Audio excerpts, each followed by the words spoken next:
बिस्मिल्लाहिर्रहमानिर्रहीम। अल्लाहुम्मा ला सहला इल्ला मा जअलतहु सहला व अंता तजअलुल हज़्ना इज़ा शिअता सहला। अस्सलाम अलैकुम। आज मैं बना रही हूँ सांबर। इसको हम बनाएंगे होममेड सांबर मसाला से। घर में मौजूद इंग्रेडिएंट से ही हम इस सांबर मसाले को आसानी से बना सकते हैं। इस होममेड सांबर मसाले से अगर आप सांबर बनाएंगे तो पैकेट वाला सांबर मसाला बिल्कुल भूल जाएंगे। इसके लिए मैंने हाफ कप तूर दाल ली है। इसको मैं अच्छे से धोकर प्रेशर कुक कर लूँगी। जो इंग्रेडिएंट्स की क्वांटिटी मैं बता रही हूँ वो 5 से 6 लोगों के लिए काफ़ी होगी। दाल के गलने तक सांबर मसाला तैयार कर लेते हैं। इसके लिए मैंने लिया है 1 टीस्पून साबुत धनिया, हाफ टी स्पून मेथी दाना, 1 टीस्पून जीरा, हाफ टी स्पून राई,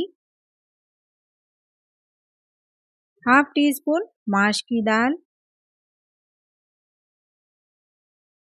1 टीस्पून चना दाल, हींग हम ऐड करेंगे 1/4 टीस्पून, 2 हरी इलायची, 2 से 3 लौंग लेंगे, 1 टेबलस्पून सूखे नारियल के पीसेस लेंगे। आप चाहें तो फ्रेश का इस्तेमाल भी कर सकते हैं। 1 इंच अदरक के पीसेस और 5 से 6 लहसुन की कलियां। मीडियम साइज की आधी प्याज कटी हुई लेंगे। कुछ कड़ी पत्ते और 4 से 5 सूखी लाल मिर्चें लेंगे। इन तमाम मसालों को ड्राई रोस्ट करना है। एक पैन को गरम करके इसे हल्का सा ग्रीस कर देंगे और तमाम मसालों को शामिल करके हल्की सी महक आने तक इन्हें ड्राई रोस्ट करेंगे। ठंडा होने के बाद इन्हें पीसकर एक स्मूथ पेस्ट तैयार कर लेंगे। एक प्रेशर कुकर में 2 से 3 टेबलस्पून तेल को गरम करेंगे। इसमें हाफ कप गाजर, 1 ड्रम स्टिक जिसको मैंने छीलकर कट कर लिया है, हाफ कप कद्दू या लौकी और हाफ कप टमाटर। इन सभी चीज़ों को कुकर में ऐड कर देंगे। सब्जियों को हल्का सा फ्राई करने के बाद मैंने इसमें 2 टीस्पून हल्दी पाउडर और 1 टीस्पून कश्मीरी लाल मिर्च पाउडर को ऐड किया है कलर के लिए। अब इसमें सांबर मसाला पेस्ट ऐड कर देंगे। सब्जियों और मसाले को अच्छे से मिक्स करने के बाद हम इसमें ऐड करेंगे उबली हुई तूर दाल।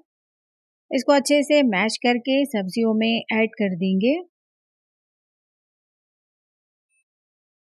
इसमें 1 से 1.5 गिलास पानी ऐड करेंगे और प्रेशर कुकर का लिड लगाकर सब्जियों के अच्छे से गलने तक इसे प्रेशर कुक करेंगे।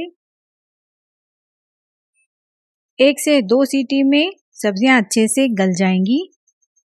आप देख सकते हैं सब्जियां अच्छे से गल चुकी हैं। अब इसमें ऐड करेंगे 4 से 5 टेबलस्पून इमली का पल्प या पानी। इसमें बहुत ज़्यादा इमली का पल्प ऐड ना करें वरना इसका टेस्ट खट्टी दाल की तरह हो जाएगा।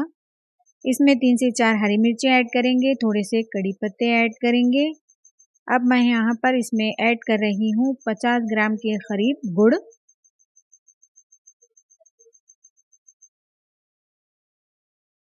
अब इसे 10 से 12 मिनट तक अच्छे से बॉईल करेंगे। इसके बाद इसमें तड़का लगाएंगे। 3 से 4 टेबलस्पून तेल को गरम करके इसमें 1 टीस्पून जीरा ऐड करेंगे, हाफ टी स्पून राई ऐड करेंगे और सूखी लाल मिर्ची ऐड करेंगे 2 से 3। आप चाहें तो हींग और कड़ी पत्ते का इस्तेमाल भी कर सकते हैं। अब इसमें तड़का लगा देंगे।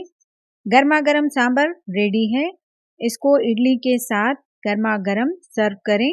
सांबर में तीखे, मीठे, खट्टे का सही बैलेंस हो तो सांबर लाजवाब बनकर तैयार होता है। इस रेसिपी को ज़रूर ट्राई करें। आपको बाज़ार से ना ही सांबर मंगाने की ज़रूरत होगी और ना ही सांबर मसाला। रेसिपी पसंद आए तो लाइक करें, शेयर करें, मेरे चैनल को सब्सक्राइब करें। Thanks for watching. अल्लाह हाफिज़।